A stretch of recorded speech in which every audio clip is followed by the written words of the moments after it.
함께 읽은 에스겔서 26장의 말씀의 내용은 하나님께서 두로와 시돈을 심판하실 것을 예언하신 말씀의 내용인데요.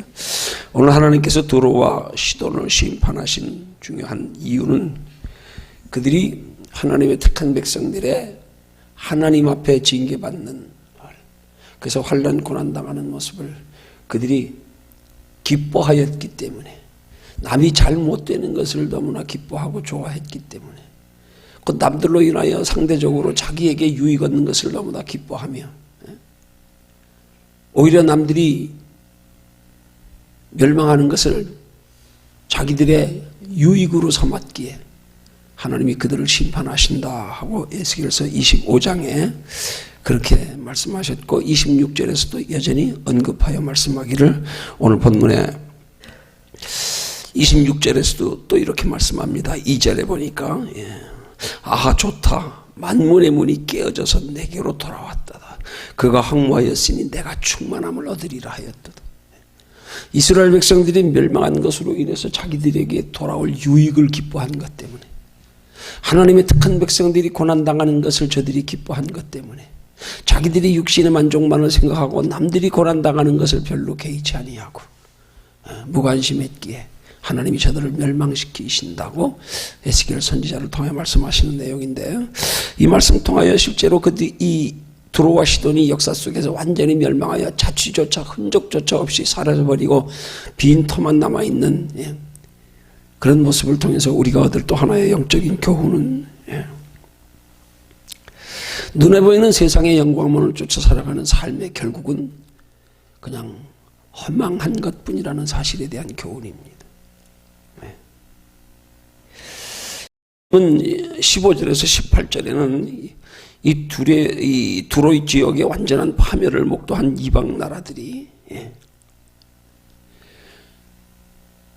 그 철저하게 멸망당한 두로와 시돈을 보면서 그들이 놀라며 두려워하며 슬퍼하며 애가를 지어 불렀다고 말씀하면서 그 애가의 내용을 소개하는 내용이 나옵니다.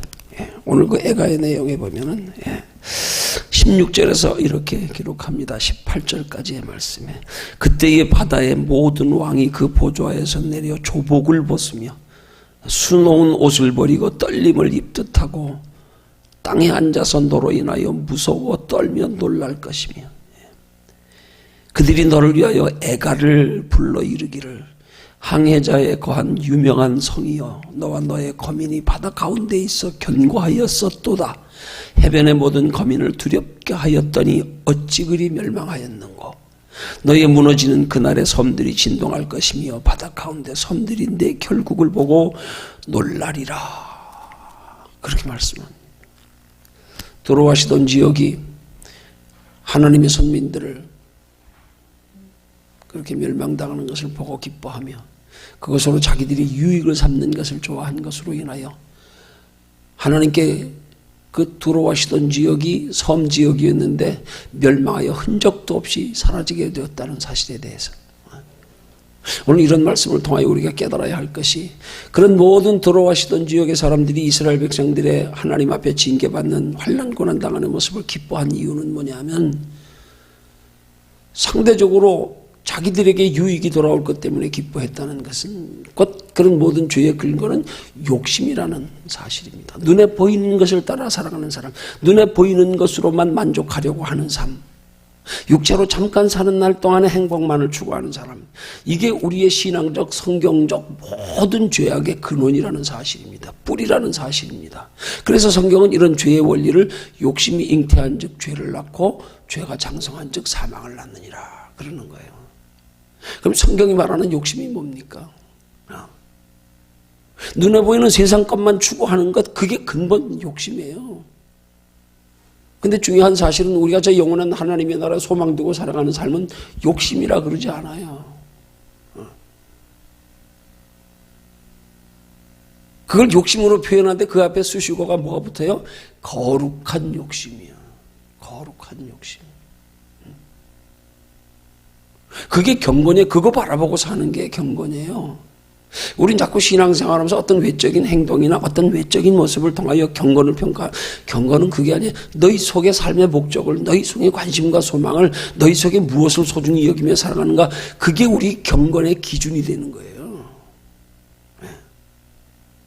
근데 우리는 자꾸 이 내면의 경건, 이게 우리의 신앙의 뿌리가 되어야 되는데, 이게 근본이 되어야 되는데, 우리는 이 내면, 근본, 본질, 이걸 생각하지 않고 자꾸 현상만 바라보고 살다 보니까 이 현상이 우리가 마귀에게 미혹되어 가지고 믿음을 지키기 힘든 거란 말입니다. 자꾸 우리 믿는 것조차도 눈에 보이는 것으로 확인하려고, 믿으면서도 눈에 보이는 것으로 만족하려고, 그게 우리를 마귀의 유혹에 자꾸 넘어지게 만드는 거란 말이에요. 우리 인생은 마치 두로와 시돈 지역이 하나님께 결국 역사 속에 멸망되어 완전히 사라져 버렸듯이 우리 인생도 잠깐 살다 지나가면 끝나버리는 거예요. 흔적도 없이요. 우리 세상 곳곳에 보면 아주 굉장히 화려했던 그런 역사의 증거들, 유적들이 얼마나 많습니까? 세계적으로요. 그런 것들이 바로 우리가 이 땅에서 눈에 보이는 것으로 추구하는 인생의 허무함을 보여주는 한 단면이기도 한 겁니다. 로마의 원형 경기장 같은 거요. 우리 세계의 유명한 유적지가 얼마나 많습니까? 그 흔적만 남아있는 것들. 우리가 육체로 눈에 보이는 것 따라 살아가는 삶의 허망함을 단면으로 보여주는 거. 우리 인생 똑같잖아요. 지나가다 돈 많은 사람들이 비석 세워놓고 아주 아름다운 무슨 묘지를 잘 가꾸어 놓은 거 얼마, 그런 걸 보고 우린 그걸 깨달아. 정말 인생은 저렇게 허무한 건데, 그냥 잠깐 살다 한 줌의 흙으로 돌아가는 건데. 그럼 우리는 어떻게 살아야 되는가? 여기서 우리가 오해하면 안 돼요. 그렇다고 신앙생활은 그런 것도 등져 살아가는 게 아니란 말이에요. 중요한 것은 우리의 눈에 보이는 것을 따라 살아가는 삶의 궁극적 목적만 바로 설정하면 도리어 인생이 눈에 보이는 것들로 인해서 더 풍성해질 수 있다는 사실입니다. 이것들이 우리에게 더 큰 영광과 더 큰 축복이 될 수 있도록 그걸 잘 활용해서 하나님은 우리에게 세상 것들을 통하여 더 큰, 더 영원한 행복을 만들어가라고 기회를 주신 것들인데, 우리 이것들 가지고 눈에 보이는 이 땅에서만 잠깐 누리는 것으로 끝이 우리의 목복을 근시안적으로 여기 보이는 것에만 삼고 가니까 인생이 허망한 게 되는 거란 말입니다. 우리가 목적을 좀 더 멀리 크게 영원한 것에 가지고 살아가면 이 모든 것들이요, 가치가 있어지는 거예요. 이것 때문에, 저기를 바라보고 사는 것 때문에 여기서 살아가는 삶, 시간 자체가 거룩한 시간이 되고요, 가치 있는 시간이 되고요. 우리 눈에 보이는 모든 것들을 추구하는 것들이 목적이 무엇인가에 따라서 가치가 달라지는 거란 말입니다. 내가 돈을 100만 원 벌어서 한 달 살고 말라 그러는 사람하고 100만 원 벌어서 내가 평생을 살려고 그러는 사람하고 평생을 가치 있는 걸 추구하며 살려고 하는 사람하고 똑같은 100만 원인데도 쓰는 가치가 다른 거예요. 용도가 다른 것처럼. 이게 다른 거예요. 하나님이 우리에게 우리의 신앙의 삶의 본질을 말씀하시는 건 결코 우리가 생각하는 것처럼 희생이 아니란 말이에요. 손해가 아니란 말이에요. 그걸 통하여 영혼을 만들어가라는 거예요. 그걸 우리는 흔히 말하는 그 말 잘하는 사람들을 뭐라 그래요? 언어에 연금술사라 그러잖아요. 우리는 이 땅의 것들을 가지고 더 영원한 축복, 더 영원한 만족, 더 영원한 행복을 만들어가기 위한 우리 신앙의 영혼의 연금술사들이 돼야 되는 거예요. 그렇게 살아갈 때 비록 육체로 짧은 인생이지만 이게 진짜 가치 있어지는 거예요. 아름다워지는 거예요. 그 속에서 우리가 육신의 것으로만 만족하지 못하는 다른 것들로 통하여 더 기쁨, 더 평안, 더 큰 만족을 우리에게 발견하고 느끼고 경험할 수 있고요.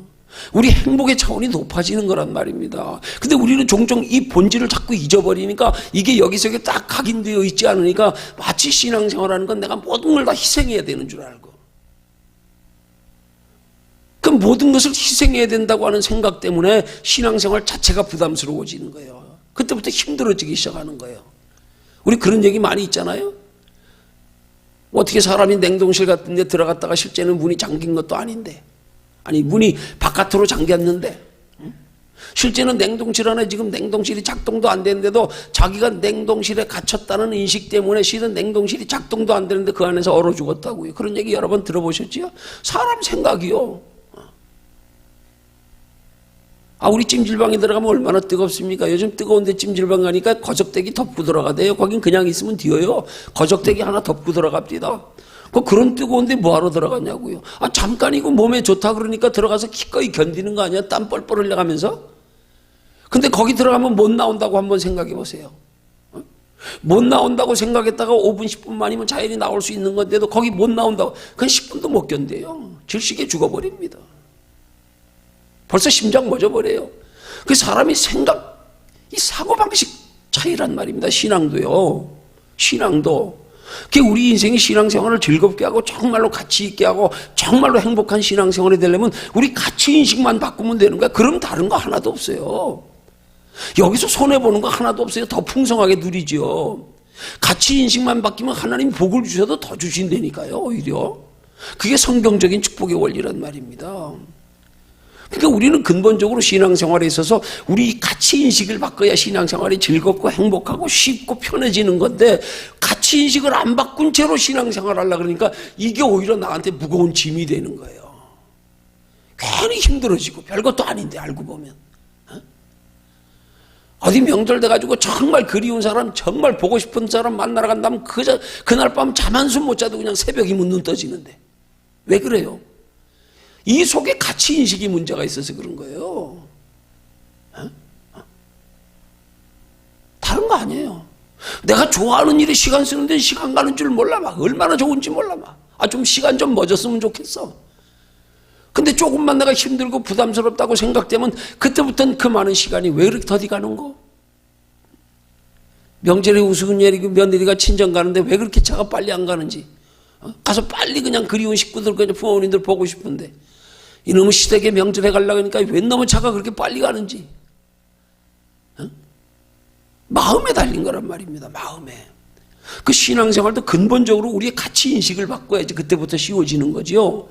그럼 아무리 힘들어도 그 가치인식의 소중함이 있어지면요, 여기에 대해서 힘든 게 절대 힘들다고, 육체는 힘들어도 마음은 힘들지 않은 거예요. 이게 얼마나 소중한 건데. 이게 틀려져요. 기꺼이 하게 되는 거예요. 그게 신앙생활은 우리 가치인식의 변화란 말입니다. 가치인식의 변화. 이게 변화되면 상대적으로 우리 눈에 보이는 그동안 그렇게 소중히 여기며 생명처럼 추구했던 것들이요, 한순간에 가치인식이 변하면 에이 별것도 아닌 거 가지고 내가 이거 가지고 이렇게 허망하게 살았나? 에이 알고 보니까 아무것도 아니네 이거. 이거 달라지면 그때부터 쉬워지는 거예요. 인생 사는 거예요. 우리 신앙생활을 자꾸 외형적인 어떤 조건으로 만족하고 외형적인 어떤 조건으로 신앙을 충족시키려고 그러고 외형적인 것 가지고 하나님 앞에 보이려고 그러지 말고요. 우리 가치인식의 변화를 통해서 이게 변화되려고 노력해야 되는 거예요. 그렇게 우리의 가치인식이 변화되기 위해서 우리에게 필요한 것이 말씀과 기도란 말입니다. 우리가 음식 먹는다고 뭐 한순간에 무슨 뭐 몸이 건강해지고 갑자기 뭐 키가 크고 그렇습니까? 규칙적으로 꾸준히 먹다 보니까 건강해지고 키도 잘하고 힘도 생기고. 여러분 먹는 것에 제일 많이 소비하는 데가 뇌랍니다. 지식과 지혜가 자라가는 것도 먹는 걸 통해서예요. 성경의 신앙생활의 원리가 똑같습니다. 그래서 우리 가치 인식만 되면 그때부터 신앙생활 쉬워지는 거예요. 그때부터 인생 진짜 가치 있게 사는 거예요. 저는 그런 행복을 몰랐는데 진짜 은혜 받고 나면요, 전에 알지 못했던 행복, 그 보람, 그 뿌듯함, 전에는 이런 환경 속에서 누릴 수 없었던 평안, 이런 것들이 가치 인식이 변화되는 만큼이란 말입니다. 가치 인식이. 우린 근본적으로 우리 속에 가치인식이 변화되는 걸 우리의 신앙의 관심과 초점을 삼아야 되는 거지. 우리가 신앙생활을 눈에 보이는 것에 자꾸 초점을 가지고 여기 관심 가지고 신앙생활이니까 뭐가 달라지나, 뭐가 좋아지나, 뭐가 얻는 게 있나, 뭐 하나님은 뭐 주시나, 이게 도리어 우리를 얽매여 우리를 유혹에 넘어지게 만들고 신앙생활 더 힘들어지게 만들고 그런 거란 말입니다. 그래서 근본 우리의 신앙의 가치인식을 바꾸는 그걸 내 신앙의 관심과 초점으로 삼아야 되는 거예요. 주여, 내 인생의 가치관 좀 바꿔주세요. 하나님, 내 마음과 생각 좀 다스려 주세요. 허망한 것에 정신 뺏기지 않고 살게. 늘 세상 속에 설가에 살아가면서도 하나님 앞에 설 때 잊지 않게 해주세요. 저기 영원하고 여기 잠깐 지나가는 거 잊지 않게 해주세요. 그래서 저기 바라보고 살면 하나님이 우리의 삶을 오히려 더 풍성하게 해주신다는 사실, 하나님 이것도 좀 잊지 않게 해주세요. 이런 것들이 사실 우리 신앙의 초점이 돼야 된단 말입니다. 근데 우리는 이상하게 자꾸 현상에 나타나는 거, 부가적인 거, 자꾸 이런 것 보다가 다 잃어버리는 거예요. 이런 것 보다가 잊어버리고 잃어버리고 나도 모르게 변하고. 자기 자신이 변하는 거 알면 변할 사람 하나도 없죠. 내 관심과 시선이 어디에 있냐에 따라서 나도 모르게 바뀌는 거예요. 변하는 거예요. 사람은 든 대로 나오는데 내 속에 뭐가 들어가는지 난 모르고 산단 말이에요. 어느 때부턴가 욕심이 내 안에 들어와 있는데 난 그냥 욕심 속에 살면서 내가 욕심이 있는 것도 몰라. 조금 알게 모르게. 그 영적인 원리가 그 원리와 너무 같은 겁니다. 깊은 영적인 원리예요. 마귀는 우리 속에 들어올 때에 소리 없이 들어옵니다. 소리 없이 들어와요. 근데 반대로요, 하나님의 은혜는 소리 없이 들어오지 않아요. 하나님의 은혜는 들어올 때 느낌이 있어요. 흔적이 있어요. 감각이 있어요. 은혜가 있어요. 눈물이 있어요. 기쁨이 있어요. 평안이 있어요. 틀려요. 은혜 떨어질 때도 반대예요. 마귀가 우리 속에 들어올 때는 얌전히 몰래 들어오는데, 우리가 은혜 회복해서 마귀가 떠나갈 때는요, 표를 내고 떠나가요. 정체를 드러내고 떠나가요.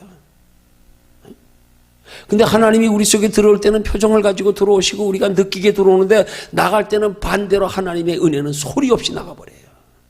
소리 없이 나가버려요. 언제 은혜 떨어지는지 모르게, 언제 내 마음이 식어졌는지도 모르게, 언제 내 마음에 관심 가지고 소중히 여겼던 것들이 대상이 바뀌었는지도 모르게 그냥 소리 없이 빠져나가 버려요. 마귀는 나갈 때 정체를 드러냅니다. 하나님의 성령은 우리 안에 은혜가 멀어져 떨어져 갈 때 소리 없이 떠나가십니다. 들어올 때는 마귀는 몰래 들어옵니다. 성령님은 우리 안에 흔적을 가지고 들어오십니다.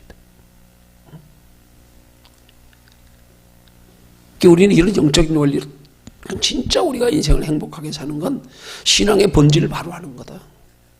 그 신앙의 맛을 알아야 돼요. 그래서 주님은 우리에게 말씀하시기를, 너희가 주의 인자하심을 맛보았으면 그리하라.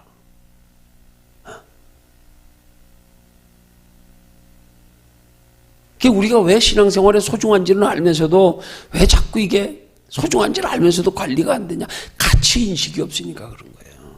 가치 인식이 없으니까. 그 가치 인식만 내 속에 있으면 하나님이 붙들어 주시는 거예요. 그때부터 하나님이 잊어버릴만 하면 또 생각나게 하시고, 또 깨닫게 하시고, 느끼게 하시고. 그러기 위해서 우린 그런 신앙, 민감한 영적 감각 있는 신앙이 생기기 위해서 우리가 소홀히 하지 말아야 될 딱 두 가지, 이게 사람으로 말하면 운동과 음식이란 말입니다. 이게 영적으로 말하면 말씀과 기도란 말입니다. 이거만큼입니다. 이거만큼입니다. 하나님이 내 마음과 생각을 다스려 주시고 붙들어 주시고, 그래서 하나님 의지하며 소망 두고 살아가는 삶이 알게 모르게 하나님 내 인생 전체를 책임져 주셔서, 짧은 인생이지만 눈으로 볼 때는 드러나지 않지만 누구보다 더 우리 속에 마음의 기쁨과 평안과 소망까지, 담대함까지 가지고 살아가는 신앙생활, 너희들이 이마다로 세상 사람들이 알지 못하는 예수 믿는 사람들이 누릴 수 있는 맛, 이거 맛보고 살아가기 위해서 우리가 치러야 할 대가는 하나님 앞에 드려지는 우리 말씀 기도의 시간이란 말입니다. 이것만큼입니다. 사람 건강 비결이요, 두 가지입니다. 먹는 걸 얼마나 잘 먹냐, 몸에 유익되게, 얼마나 건강관리, 운동으로 잘하냐, 이 두 가지. 말씀과 기도입니다. 영적으로요. 진짜 우리 인생의 행복한 가치 인식이 되면 그때부터는 그 가치를 누리기 위한 말씀과 기도의 시간이 결코 아깝지 않단 말입니다. 힘들어도 마다하지 않는단 말입니다. 이걸 어떻게 받고, 이 소중한 걸 아무리 힘들어도. 그 원리를 아는 사람은 마치 농부가 농사를 통하여 자기의 생명을 유지해야 돼. 그 필요를 알기 때문에 울면서라도 씨를 뿌려나간다 이 말이에요. 울면서라도. 그래서 신앙생활은 근본적으로 우리의 가치인식이에요. 이걸 바꿔나가야 모든 게 여기서부터 바뀌어야 진짜예요. 이 가치인식이 안 바뀌어주면 한순간 잠깐 반짝했다 조금 지나면 또 변질돼 버리고 또 나태해져 버리고 또 세상 따라 바뀌어지고요. 또 잊어버리고요. 근본 가치인식을 바꿔나가는 게 근본 우리의 신앙생활의 영적 작업이란 말입니다.